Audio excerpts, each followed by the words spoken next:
Hello, all you football fans, and welcome back to the Shots on Target podcast. My name is Phil, joined by my man Jakey. What's good, guys? We apologise for the hiatus, guys, but unfortunately, real life took over. But we are back and raring to go, and we will be coming to your screens every Friday at 6 p.m. for the foreseeable future, or at least we're going to try. Yeah, Be we'll try sure our hardest. we'll try our hardest. Be sure to follow us on Twitter with our links down in the description. And without further ado, let's get into it. So, obviously, it's been a while, but we need to talk about the incredible World Cup that we saw. And we need to recap on our predictions that we made before the World Cup. If you haven't seen the previous episode, go back and watch it before you watch this one to see our predictions, and then you can see how much of an idiot, well, one of us was. You'll find out soon. But we'll kick off with our worst teams at the World Cup. Yep. I think it was no shock who ended up being the worst team. I think it was one a lot of people predicted. I said Qatar would end up being the worst performing team at the World Cup. That quickly became a reality when they were the first team to go out. Yep, I Yeah, think we can safely agree with that they was the worst team. I think it was a tie between three. I think it was them, Iran, and Canada. Was it? I think Canada didn't register a win or a point. Yes, but they did look better than Oh yeah, I Qatar. think At least they were Canada put up massively a unlucky. fight. I think they were massively unlucky not to score a point. Yeah, Qatar right from that first game, you could tell this was only going one way for them, unfortunately. Oh, 100%. But we did, in terms of my predictions, I also mentioned Iran and Saudi Arabia. Iran actually finished higher than Wales, which I guess you can see as a positive for Iran. Awful for Wales. Yeah, Um, that's not Iran great obviously for Wales, was Iran it? obviously did beat Wales. Um, and then I had Saudi Arabia, who kicked off the tournament by beating the eventual winners, Argentina. So Yeah, that was the biggest shock of the tournament. Seeing them definitely, put two plus Argentina, breaking their like 30 odd game win streak. yeah, it was definitely the biggest shock of the group stage for sure. Hmm. But moving on, so the biggest shock of the tournament. Well, other than Saudi Arabia beating Argentina, I think probably the biggest shock was Germany going out in the group stages. For me, it's what I predicted, and it's what ended up coming to fruition. Yes, yes, yeah. I think it was Um, certainly a tournament to forget for Germany. Yes, it definitely was. They obviously beat Costa Rica, which everyone expected them to do. I mean, it's Costa Rica, but Hmm. To be fair, other Costa Rica gave them a game. they did. They Yeah, did give them the game. Yeah, they did. But Germany just they're a team in transition, unfortunately, at the minute. I mean, they just don't. they look worse for it. You've got Yeah, some teams who are in transition at the minute who look like hot shit, and then you've got some teams like the such of Germany who just don't look like they have a clue what they're doing. yeah, they really did. I mean, the only bright spark in that Germany team was that Musiala. Oh, he's That was it. brilliant. He's a fantastic player, but you've just got so many aging players across the board. Tony Cruz, Thomas Muller, um, just an, Hummels, Neuer. oh, yeah, just aging squad. Unfortunately, as I Mm, say, transition. It happens to everyone. it does. Um, but I suppose we better move on to this one. My biggest shock that I predicted was Argentina to get knocked out in the group stages. Now, let me just specify that I did think there was a possibility, but I never really saw it happen. I just said I wouldn't be surprised if it would happen. I like to be controversial on these things, but Someone that has to. one, I mean, I guess so. But yeah, that was just a my bad moment. But to be fair, Saudi Arabia beat him in the first game, and everyone was like, "Oh my god!" And people were talking about, are Argentina out of their depth? Is Messi really going to show up in his last World Cup? Questions were being asked after Yeah, that first game against Saudi Arabia. Because let's be honest, if you did watch that game, Argentina were awful, I'll give you absolutely that. awful. And I think the reason that they were so bad in that first game was because they played Lautaro Martinez over Alvarez. Once they then switched it out and brought in Alvarez, the whole thing changed for Argentina after that. I'll He say one brought, thing: that Lautaro Martinez is fucking awful. yeah, he wasn't great at all. The But I'd chances say, he missed in the final, in the semi-final, just whenever he yeah. came on, he just didn't look like a striker. Well, as I say, I think it was more a case of when they brought in Alvarez, he did a lot of Messi's running for him, which freed up Messi to just be Messi. Yeah. And that is so key. Alvarez was just happy to do the dog work, and it paid off for him. It paid off for all of them, obviously. But yeah, hands up, I was wrong. I had Argentina out in the groups. Didn't happen. So moving on. We now need to talk about our beloved England. Our predictions of where they place, and yeah. Well, I had them down. I'll stick to the one that I said if they were to top the group, which I ended up being wrong. Um, I said if they were to top the group, they would go out in the round of 16. Obviously, we know they did top the group and got a quite favourable draw with Senegal. I think it was always, against the Senegal team that was missing key players, we were always going to get through. Yeah, England did play well though. Yeah, they did play well. Credit to them. Playing Rice and Jude was a stroke of genius. Which I'd like to point out, I did mention Yeah, in the predictions that that had to happen, and it did. Big up Southgate. Made one decision right at least. that was the only decision he made right. Well, Ultimately, our fall coming was more in the attacking against France. yeah. Well, we'll cover that in the next episode. Just to let you guys know, this is only part one. There will be a part two and even a part three, and maybe even a part four on the World Cup. It was an incredible World Cup, and we're going to try and cover as much of it as possible. But we don't want to shove it all into one episode for you guys. We Yeah, want to keep you guys on your toes want to keep it when manageable to watch. yes, pretty much. We don't want to bore you guys with all the stats and everything in one go. But yeah, well, we both had England going out in the quarterfinal. Well, you said round of I said round 16, of right? 16 if they top No, the I group. said Yeah, I said the quarterfinals because obviously, if everything went the way it was supposed to, which it did, we would then meet France in the quarters. And at the time, I didn't see us getting past them, and it turned out that's what happened. yeah. But moving on, the underdogs of the World Cup. Who did we think was going to be a dark horse? Well, I gave two answers. I'll stick to the original that I gave the first time round, which was Uruguay, and as we all know, didn't make it out the groups. Yes. Wasn't my to be in hindsight, that team should have done better than they did.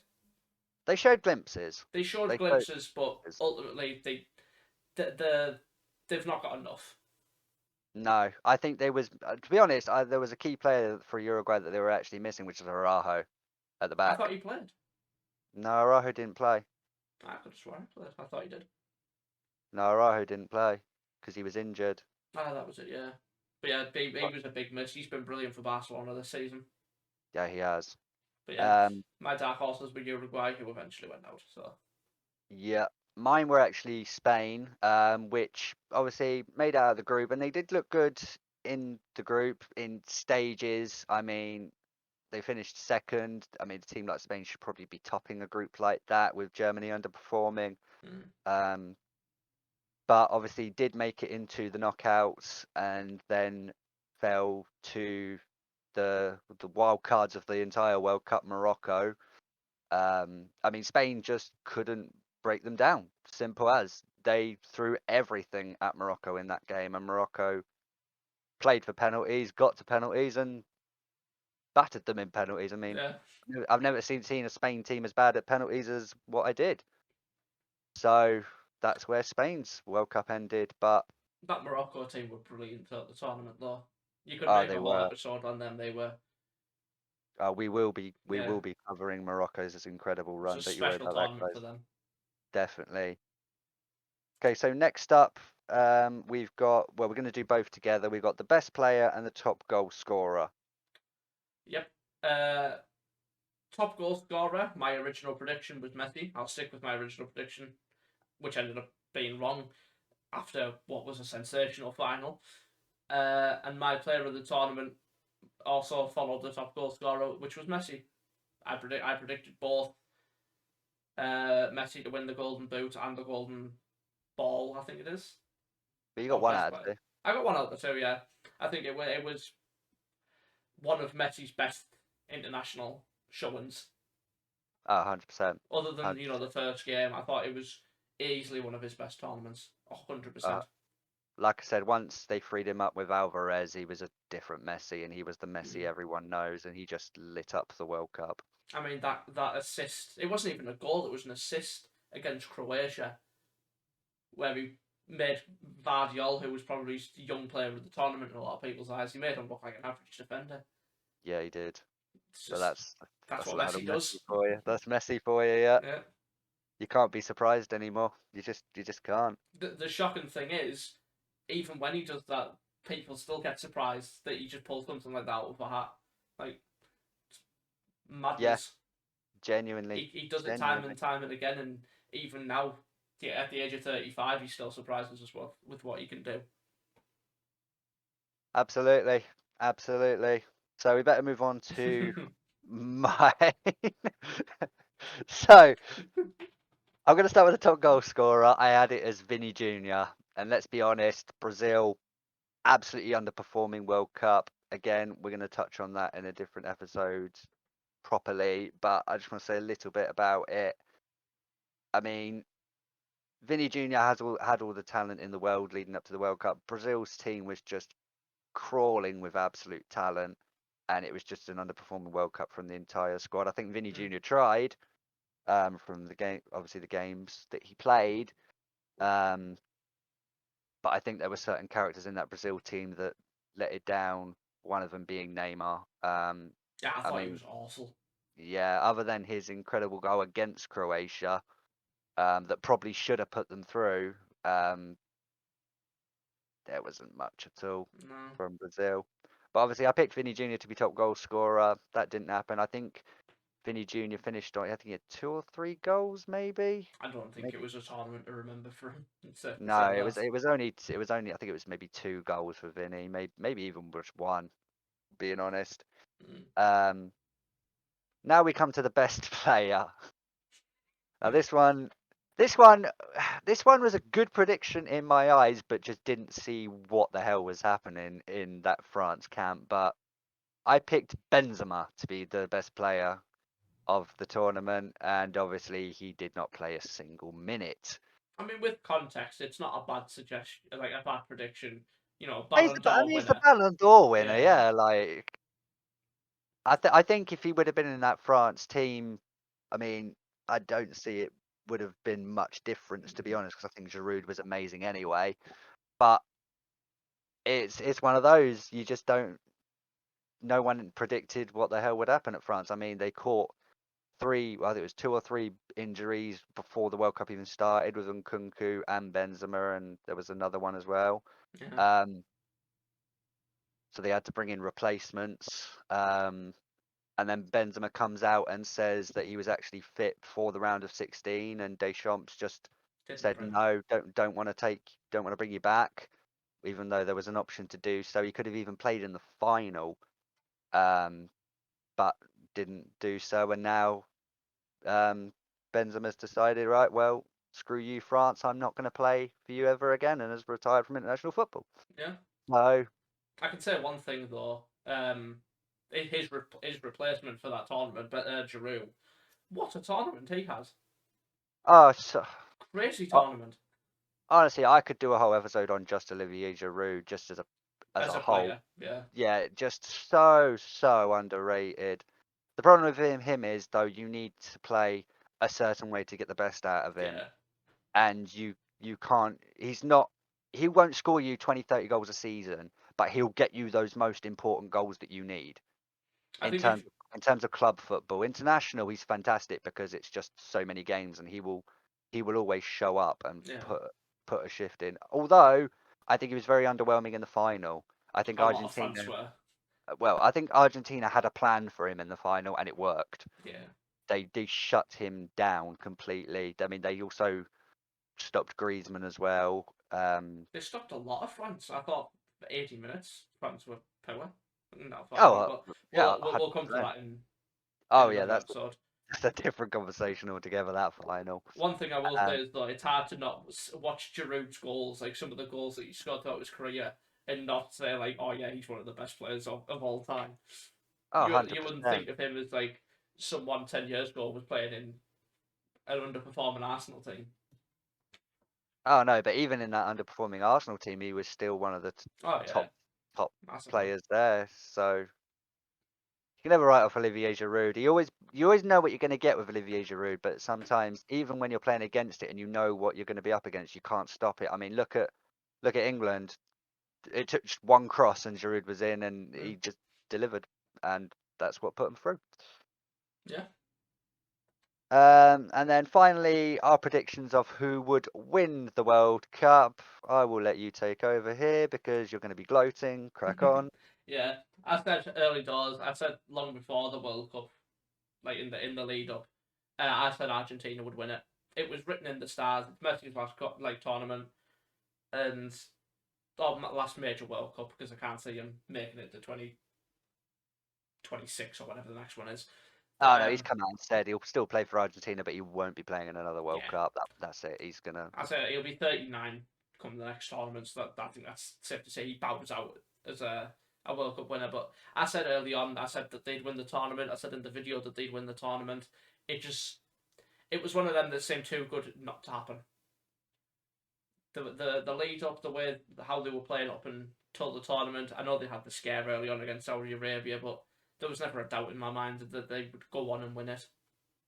It just seemed everything that needed to go right did go right for them. So ultimately, they walk away as three-time World Cup winners now.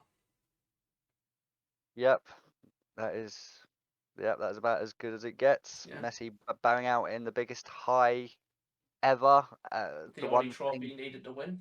Yeah, the only trophy he needed to win, he did it. And to be honest, though, what makes me laugh is if Argentina wouldn't have won the World Cup and Messi would have done nothing, people would have still called him a god. But the fact that he performed in every other than that first group game, after than that, Messi just flipped a switch, and from then on, it was the Messi show Scored through the in every entire World single Cup, stage, didn't he? The first every player to single do it. stage. Yep, yep, and obviously he finished with 7 goals as well, Yeah, and 3 assists. was Just unlucky not to end up with the golden boot of the tournament. he was, yeah. But Mbappe obviously scored a hat trick in the final. Yeah, But mental. yeah, Absolutely mental. honestly incredible. So some moments from this World Cup which we will touch upon. Don't worry, this is only part one. But my goodness. But I think anyway, it's moving on easily to to say. Sorry to God. interrupt, but I'd say easily Right? to say this is best World Cup in memory. You know, Oh, people can say whatever they want about how Qatar bought the rights to host the World Cup. It's going to be going that way for a lot of countries. I know it's going to be the same in America, being held across 3 different nations. But I think ultimately, for a footballing aspect, this was one of the most interesting World Cups we've seen in the last maybe oh, two or three.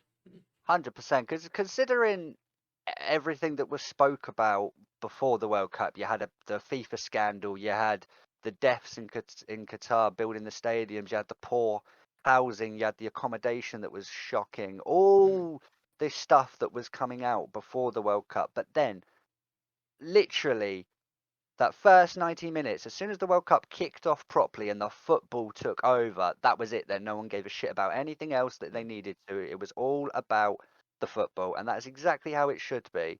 You can have all this controversial stuff, but at the end of the day, we are football fans, and we just want to see the best football played. And I'm so happy that That's what we the got. well, yeah, but people obviously talking about like the weather was going to influence the football that we saw. It was going to be in the middle of the season, so people could be jaded Mm. and stuff like that. But no, it was perfect. It was probably one of the best times to have a World Cup because although people were saying that players were going to be jaded, it is actually the opposite way round. They was all fit. They Yeah, was they were all fired ready up. to go. It was the middle of the season. They were all fully fit like they would be if they were playing for their club, and we saw some of the best football. Obviously, towards the end of the tournament, you saw the little teams. It caught up to them, i.e., Yeah, Morocco, Croatia. But all in all, we got probably one of the best finals you'll probably ever likely to see. And again, we're going to touch on that. You'll probably see a whole episode on that. Talk about that for hours. It was such a Oh, great game. honestly. Mental. But we'll just touch up on. So my prediction for my winner was Brazil. As I said, I generally thought this was going to be their World Cup. They had everything going in their favour. They were joint favourites or first and Certainly the second favourites favourites. with Argentina for a reason. They had the squad, they had the players all in fine form. Vinny Jr., Neymar. I mean, Richarlison for me was a standout. He was fantastic. Um, Scored the goals when he needed to, and he scored one of the best goals of the World Cup there with that volley, or scissor kick, or whatever you want to call it. Thiago Silva looked as solid as usual. Casemiro I don't know how looked Thiago Silva does it at his great. age. It's incredible. It is absolutely incredible. He's just got the probably one of the best minds in world football because it's his mind that puts him in a position 2 seconds before it happens. So he's never chasing. Never ever chasing is Thiago Silva. He's just always in the right position. But just that team as a whole, I mean, they had two best goalkeepers in the world, Edison and Allison. They had they just had everything at their disposal, and it just didn't work. I mean, I don't know how things would have gone because obviously Neymar scored that goal in extra time against Croatia to um, put them in the lead, and they only had to hold on for 10 minutes. And Brazil just did everything wrong in that 10 minutes. They gave the ball back to Croatia. I mean, a team like Brazil should have been able to just keep the ball for 10 minutes and see out the game Yeah, 100%. easily, especially against a Croatia team that's worked so hard to not concede, and then they've conceded and their heads are down. Um, but yeah, obviously Brazil end up conceding. It goes to penalties, and some top names miss penalties, and that's just the Yeah. way it goes sometimes in knockout football. It came down to ultimately a coin toss on who goes through. That's what penalties is most of the time. It's never guaranteed to win a penalty shootout. Yeah, pretty much. I think But that is going to do it, I believe, guys. We've wrapped up all our predictions. We've spoke about how bad some people's predictions was, i.e. me. In hindsight, you just never know. undefeated right here. All right, yeah, we'll give Jake the 1-0 for now. But there'll be other predictions in other tournaments, and I will Oh, be there will getting be. my revenge. I will be getting my revenge. This isn't over. The key is just But to go safe. The see, key. that's boring. That's boring. But like to say, apologies again for the long delay, guys. Like I said, we will be trying to get these episodes out every Friday at 6 o'clock for the foreseeable. We've got a lot to cover. Make sure you check out us on Twitter at Shots on Target if you guys are on Twitter. Link will be down in the description below. And we will see you for part 2, guys, which will be covering more of the World Cup. It will be. Take it easy, guys. Peace.